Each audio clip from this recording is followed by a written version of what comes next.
हाजिर देकर बच्चों की हौसला अफजाई फरमाई। मैं तमाम ऑफिसर का शुक्रिया अदा करता हूँ।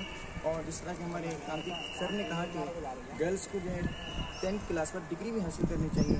माँ बाप जो है एज होने से पहले शादी करे, इसमें लड़कियों के लिए बहुत आगे प्रॉब्लम हो रही है। तो इस जो रहबरी के लिए जो सर ने कहा, इंशाअल्लाह ताला इस पर हम सब भी अमल करने की कोशिश करें और इसको आगे फैलाने की कोशिश करेंगे। और इसी तरह एक बात ये कहना चाहता हूँ इस न्यूज़ के ज़रिए से कि जामिया में इस साल से कि जो लड़कियां 10वीं का एग्ज़ाम देना चाह रहे हैं या फिर ये समझते हैं भाई मदरसे में तो 10वीं होती ही नहीं, सिर्फ आलिम और हाफिज़ कारी बना देते नहीं, इस तरह नहीं। हमारे मदरसे में अल्हम्दुलिल्लाह अब एजुकेशन जो है उसके अंदर ये भी रखा गया है कि भाई हमारे मदरसे में रहते हैं बच्ची आलिम बनेगी, हाफिज़ बनेगी, कारी बनेगी। और यहाँ पे मेहंदी डिज़ाइन का भी एक सेंटर है और टैलेंट सेंटर भी है। और इसी तरह से कारी भी, कारी कोर्स भी, हाफिज़ कुरान है, शुबे नाज़रा, बहुत शोबा जाते में।